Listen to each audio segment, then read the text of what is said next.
नमस्कार, स्वागत है आपका मेरे YouTube channel the doctor Mridula talks वैदिक विजडम एंड साइंस। हमारी संस्कृत भाषा के साहित्य में अनेक ज्ञानवर्धक और जीवन मूल्यों से युक्त बातें मिलती हैं। मेरे पिछले वीडियो में इसी प्रकार के 2 श्लोकों के बारे में मैंने बताया था। आज भी मैं संस्कृत के 2 श्लोक लेकर आई हूँ। ये भर्तृहरि द्वारा रचित नीति शतक से लिए गए हैं। नीति शतक में नीति को बताने वाले 100 श्लोक हैं, जिनसे हमें बहुत ही अच्छी और नई बातें सीखने को मिलती हैं।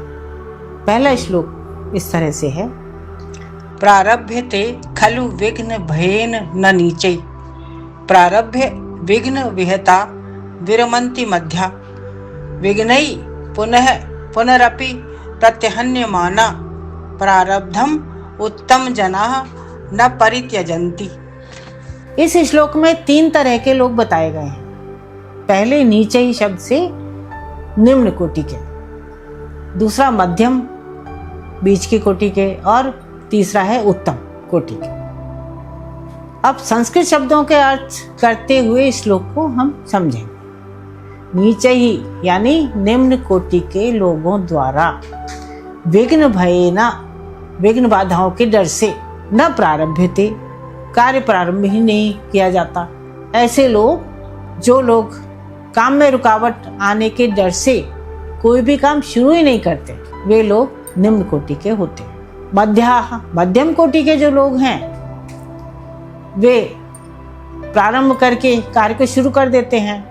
विघ्न विहता, विघ्नों के डर से, विघ्नों से परेशान होकर विरमन्ति, छोड़ देते हैं, कार्य को छोड़ देते हैं। जो लोग काम तो शुरू कर देते हैं पर बाधा आने पर, रुकावट आने पर बीच में ही छोड़ देते हैं, वे होते हैं मध्यम श्रेणी के। लेकिन उत्तम जनाः, उत्तम लोग, विघ्नई, बाधाओं से पुनः पुनः बार बार प्रतिहन्यमाना, सताए जाने पर, प्रारब्धम माने प्रारंभ किए हुए कार्य को न परित्यजन्ति, नहीं छोड़ते हैं। यानी जो काम शुरू कर देते हैं और बार बार मुश्किलें आने पर भी उनका सामना बहादुरी से करते हैं और अपने काम को पूरा कर लेते हैं, पूरा करके ही दम लेते हैं, वे उत्तम कहलाते हैं। यह श्लोक हमें सिखाता है कि किसी भी कार्य में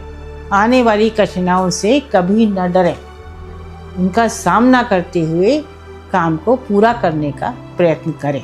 जब तक काम पूरा ना हो जाए तब तक उसमें लगे रहें। दूसरा श्लोक है, केयूरः न विभूषयन्ति पुरुषं, हारः न चंद्रोज्ज्वलः, न स्नानं न विलेपनं न कुसुमं, नालंकृता मूर्धजा, वाण्येका समलंकरोति पुरुषम, या संस्कृता धार्यते, क्षीयन्ते खलु भूषणानि सततम, वाग्भूषणम भूषण।